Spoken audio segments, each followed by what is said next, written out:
Hay dolores que nadie escucha, dolores que no hacen ruido, que no rompen nada afuera, pero que te parten por dentro. El dolor de soltar en silencio es uno de ellos. No tiene testigos, no tiene explicaciones públicas, no tiene escenas dramáticas, solo tiene ese vacío hondo que aparece cuando decidís dejar ir a alguien que todavía te importa, pero que ya no te hace bien. Hace poco, en el consultorio, una mujer se sentó frente a mí, con la mirada caída. Con una voz casi inaudible me dijo: no lo bloqueé, solo me fui de mí misma. Esa frase me quedó grabada, porque muchas veces lo que más duele no es despedirse del otro, es darte cuenta de cuánto te fuiste abandonando para sostener algo que ya no sostenía tu alma. El dolor silencioso es complejo. Nadie lo valida, nadie lo reconoce. Desde afuera parece calma, por dentro es tormenta contenida. Te moves por la vida como si nada hubiera cambiado, pero algo adentro se rompió en un lugar que no se ve. Y lo más duro es que nadie entiende la valentía que implica soltar sin ruido. A veces, el adiós más valiente es el que nadie escucha, porque soltar así no es un acto de orgullo, sino de conciencia. Es reconocer, aunque duela, que quedarte te está costando demasiado, que el precio emocional ya es más alto que la ilusión de lo que podría ser un ni. Y ese es el inicio del camino, el momento en que el dolor invisible empieza a revelar una verdad que suele asustar. Soltar pesa tanto, porque no solo dejas ir a la persona, dejas ir una parte de tu historia emocional, y eso nos lleva a algo que casi nadie se detiene a mirar. ¿Por qué cuesta tanto soltar incluso cuando sabemos que es necesario? Soltar no duele solo por la pérdida de la persona, duele porque activa heridas que vienen de mucho antes. La psicología del apego explica por qué, aun sabiendo que algo no nos hace bien, seguimos aferradas. El apego ansioso nace del miedo al abandono, en ese temor profundo de que si el otro se ve, algo de vos también desaparece. Entonces sostenés, insistís, justificás, no por amor, sino por la angustia de quedarte sin ese anclaje emocional al que te acostumbraste en el apego evitativo. En cambio, aparece cuando creciste, aprendiendo a no necesitar demasiado. Querés vínculo, pero te asusta la intimidad. Te alejas para no sentirte vulnerable, pero esa distancia también duele. Ambos estilos, tan diferentes, comparten algo, una historia no resuelta, que se activa cada vez que hay riesgo de pérdida.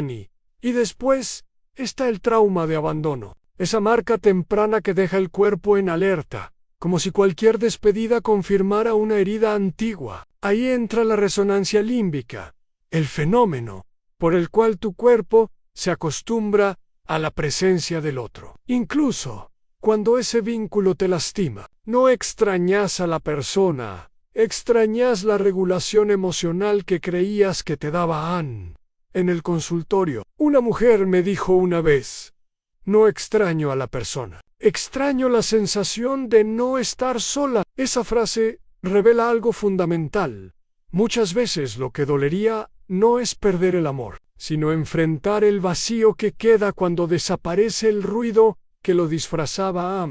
Por eso soltar cuesta tanto, porque el cuerpo guarda la memoria del vínculo, incluso si fue traumático, porque hay una diferencia enorme entre un vínculo real basado en presencia, respeto y cuidado y un vínculo traumático, sostenido por miedo, ansiedad y refuerzo intermitente. Pero desde adentro, ambos pueden sentirse igual de intensos. Soltar significa romper una costumbre emocional, no solo un lazo. Significa desarmar una estructura interna que se formó alrededor del otro.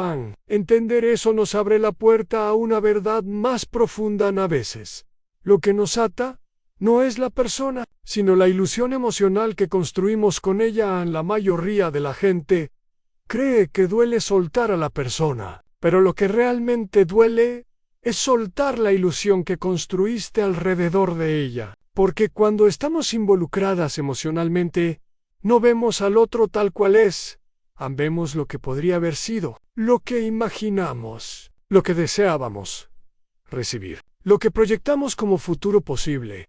Eso es la proyección afectiva en tomar partes tuyas, tu capacidad de amar, tu ternura, tus expectativas, y colocarlas sobre alguien que quizás nunca tuvo la intención ni la disponibilidad emocional de sostenerlas. No amabas solo lo que te daban, amabas lo que pensabas que un día te iban a dar.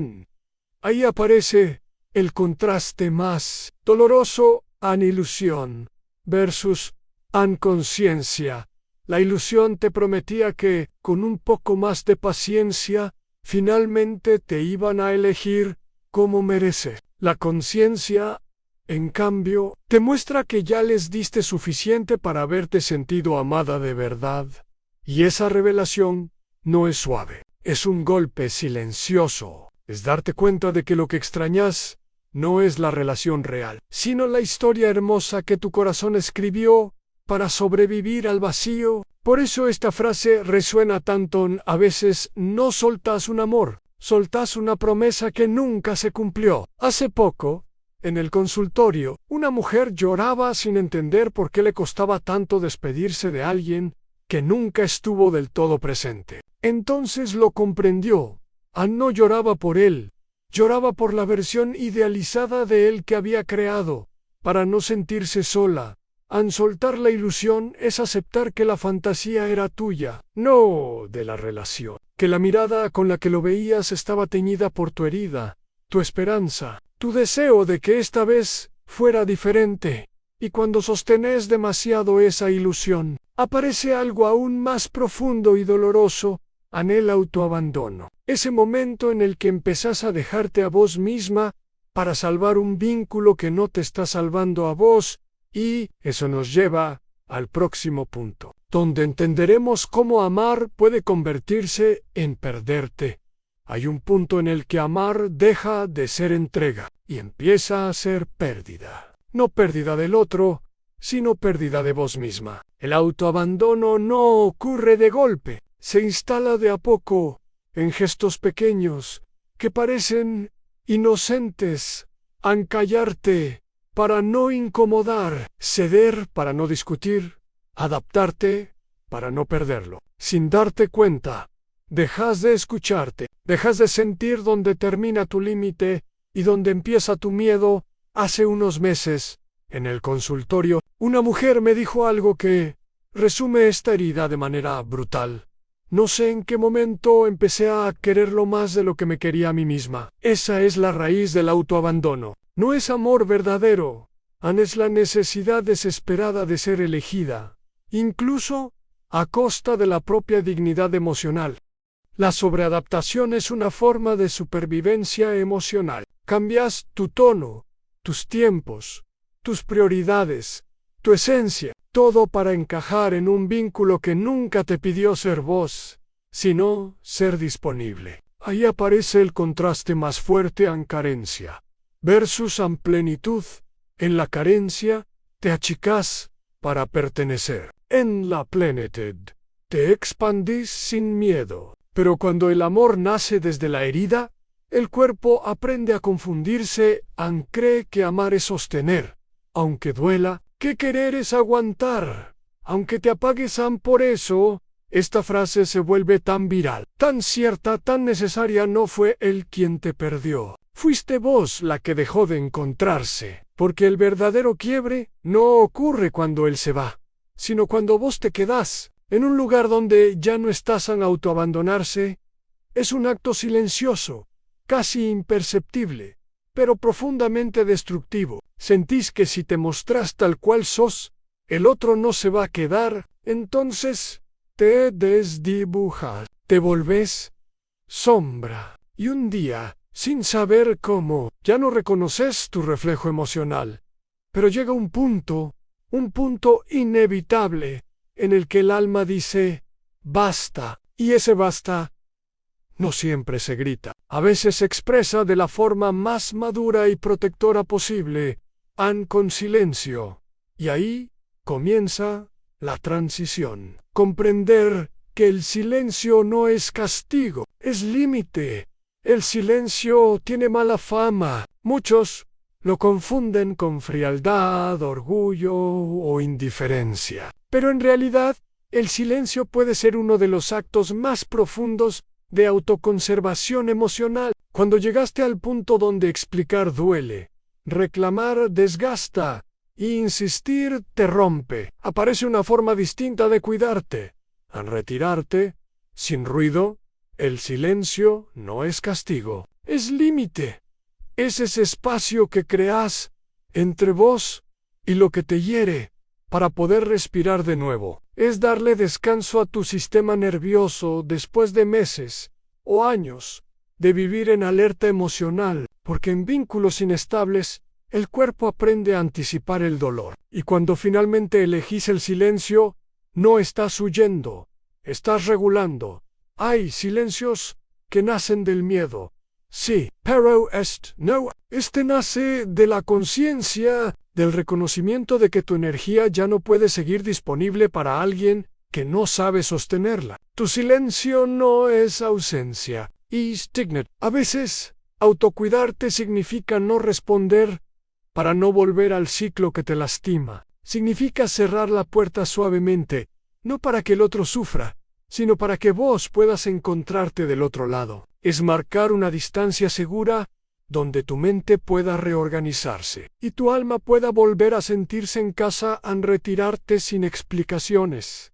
No es falta de amor, es exceso de heridas. No necesitas justificar tu necesidad de paz. No necesitas permiso para descansar de aquello que te drena. El silencio, cuando nace desde el amor propio, se vuelve un refugio interno. Una forma de decirte, estoy acá, y no voy a seguir abandonándome.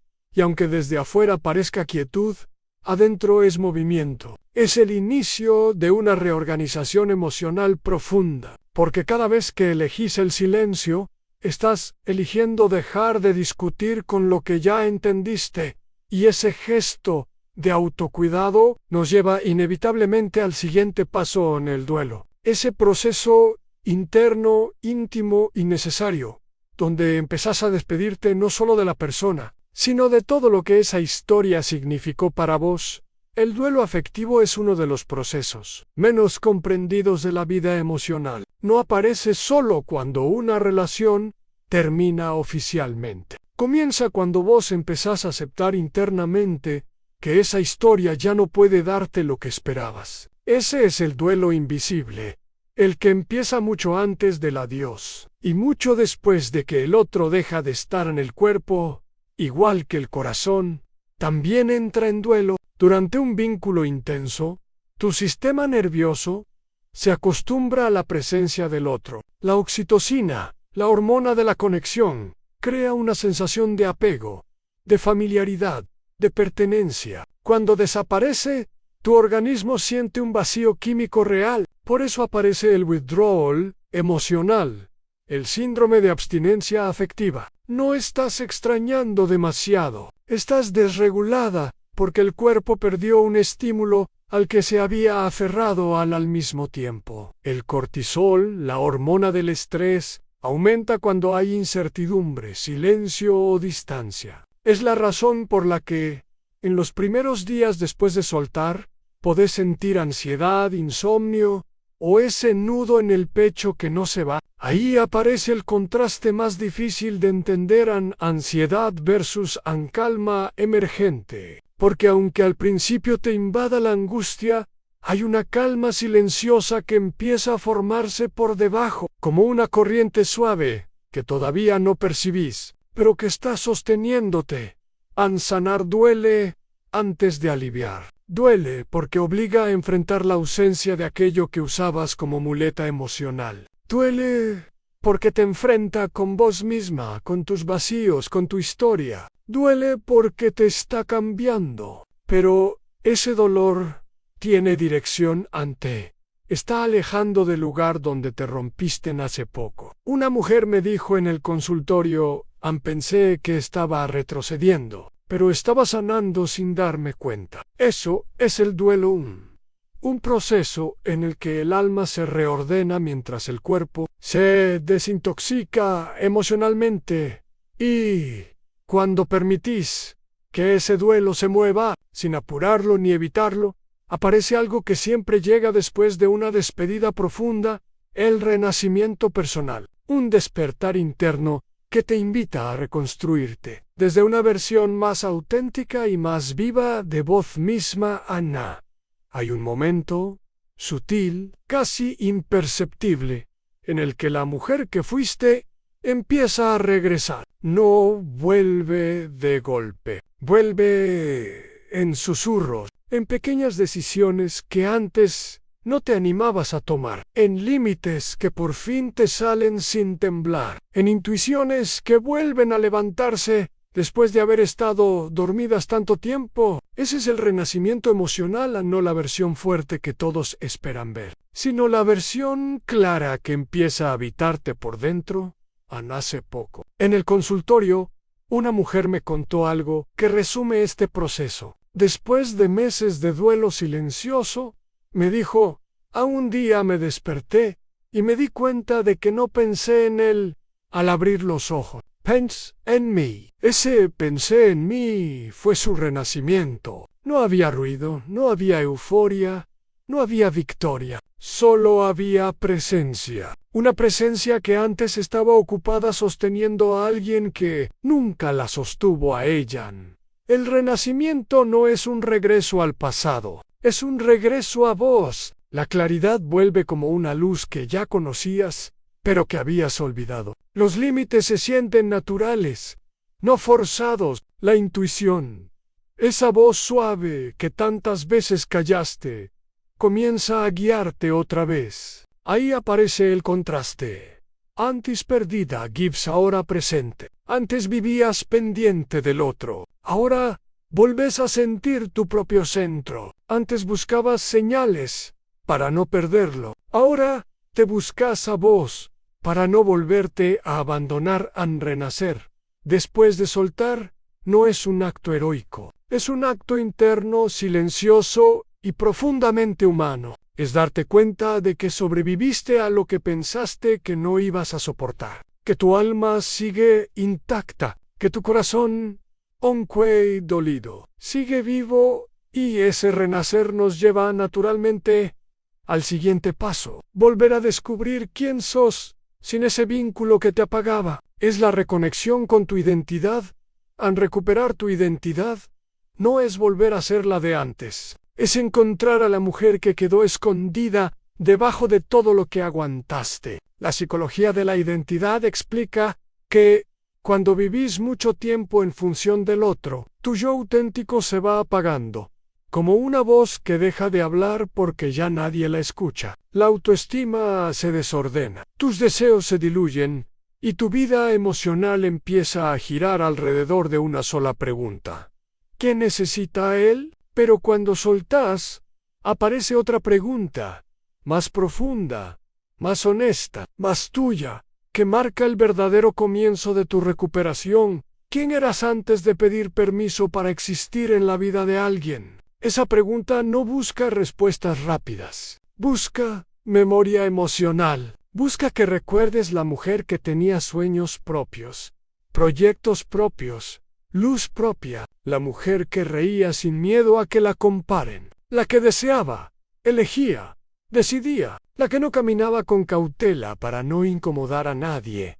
Aun cuando soltar se vuelve un acto de amor propio. Esa identidad empieza a volver. Al principio tímida, después más firme. Y un día te sorprendes diciendo no sin culpa, sí sin miedo, y basta sin temblar. Ahí aparece el quote moment que muchas necesitan escuchar. No perdiste tu identidad. La estabas sosteniendo en silencio, esperando que la vuelvas a elegir. Hace poco, una paciente me dijo: no sabía si era yo la que estaba mal, o si estaba viviendo demasiado pequeña para que él estuviera cómodo. Esa frase revela una verdad. Muchas veces no perdemos identidad. La encogemos para sobrevivir, pero cuando volves a elegirte, tu identidad se expande. se acomoda, respira, y ese regreso natural a vos misma abre la puerta a lo que sigue. La energía emocional que se libera cuando dejas ir lo que te drenaba. Hay algo que casi nadie te dice sobre soltar. No solo libera al otro, te libera a vos. La energía emocional que usabas para sostener un vínculo inestable empieza a volver a tu cuerpo como si fuera un regreso de vida. Es un fenómeno real en cuando tu sistema nervioso deja de vivir en alerta, se regula, se ordena, se calma, y esa calma se siente como energía disponible, no como cansancio permanente durante una relación desgastante. Tu aura relacional, ese campo emocional que proyectas sin darte cuenta, se vuelve pesada, tensa, comprimida. No porque seas débil, sino porque estás gastando recursos psíquicos y afectivos en sostener lo que te duele. Ahí aparece el contraste más claro en energía drenada versus energía disponible. A la energía drenada se reconoce así: no podés concentrarte, te pesa el cuerpo, dormís mal, tu intuición está apagada, tu creatividad desaparece, tu alegría se vuelve mínima. En cambio, la energía disponible aparece cuando soltás, primero como un suspiro, después como una liviandad emocional que te toma por sorpresa. Te encontrás con ganas de hacer cosas que habías dejado, con pensamientos más claros, con un cuerpo que ya no está defendiéndose de nada. El sistema nervioso aprende que ya no hay amenaza. Vuelve a confiar. Hace poco, una mujer me dijo después de soltar: no sabía que estaba tan cansada hasta que descansé. Ese es el poder energético del desapego sano. Te devuelve vida. Y cuando volvés a sentir tu energía en vos, ya no necesitas forzar vínculos. Tu hora cambia, tus límites se fortalecen y tu corazón se abre a relaciones más coherentes. Porque cuando tenés energía disponible, no te conformás con migajas, buscas vínculos que te expandan, no que te achiquen. Y ese renacer energético nos lleva a lo más importante, el amor propio real. El que deja de ser teoría y empieza a ser práctica en el amor propio, no siempre llega como un gran despertar. A veces llega en silencio, en pequeñas decisiones internas que nadie ve, pero que lo cambian todo. No es grito, no es desafío, no es demostración externa, es un movimiento íntimo, casi secreto, donde elegís priorizarte sin hacer ruido. El amor propio verdadero empieza cuando ya no necesitas convencer a nadie de tu valor, ni esperar que el otro lo confirme. En amarte es coherencia, es que tus decisiones acompañen lo que tu alma viene pidiendo hace tiempo. Es decir, hasta acá, aunque todavía te duela. Es elegir lo que te da paz, no lo que te mantiene atrapada. Es dejar de rescatar a quien no quiere ser rescatado. Es no forzar presencia donde solo encontrás ausencia. Por eso esta frase se vuelve tan viral, tan precisa, tan liberadora. En el amor propio es cuando dejas de pedir que te elijan, porque en ese instante dejas de vivir mendigando afecto. Dejas de convencer a alguien de que vos valés y empezás a caminar desde un lugar distinto. La dignidad emocional, la fuerza tranquila, la certeza suave de que mereces más de lo que estabas recibiendo. Hace poco, una mujer en el consultorio me dijo: no sé si ya me amo, pero sé que no quiero seguir dañándome. Ese es el inicio del amor propio en un límite, una elección, a veces una renuncia, no para perder a alguien, sino para no perderte a vos. El amor propio no es un destino, es una práctica diaria. Se construye en silencio, sin testigos, sin aplausos. Es el momento en que comprendes que tu vida merece ser cuidada por vos misma, antes que por cualquiera. Y cuando empezás a amarte así, sin ruido y sin miedo, se abre la puerta más hermosa a un nuevo tipo de amor. Uno que no te exige desaparecer para pertenecer, en el amor que no te pide desaparecer tiene una textura distinta. No se siente como ansiedad, ni como urgencia, ni como ese nudo en el pecho que te hacía revisar todo 2 veces para no perderlo. El amor sano no acelera ni acompaña, no exige, sostiene, no confunden. Aclara. Es un espacio donde tu alma puede respirar sin miedo a equivocarse. El contraste es evidente cuando venís de un vínculo ansioso. El amor ansioso es montaña rusa. Hoy te sube, mañana te derrumba. En cambio, el amor sano es terreno firme. No necesitas probar nada, ni justificar tu sensibilidad, ni achicar tus emociones para no incomodar. Sentís libertad. Una libertad que no asusta, sino que abraza. Es seguridad sin control. Es presencia sin vigilancia. Es cercanía sin opresión. Hace poco, una paciente me dijo algo hermoso cuando encontró un vínculo diferente. Es raro. Nunca pensé que el amor podía sentirse tan tranquilo. Esa tranquilidad es la señal, porque un amor que no te pide desaparecer, te invita a ser más vos, no menos. No te exige disminuirte para que el otro brille. Se alegra de tu luz. No te pide silencio. No te pide aguantar. Te pide que estés. Y acá aparece el reencuadre más importante en soltar en silencio. No es un final. Es un acto que abre espacio para este tipo de amor. El que respeta tu dignidad emocional y honra tu identidad. Ese reconocimiento nos lleva, naturalmente, al último paso, la integración final, donde todo lo que viviste empieza a encontrar su lugar adentro tuyo.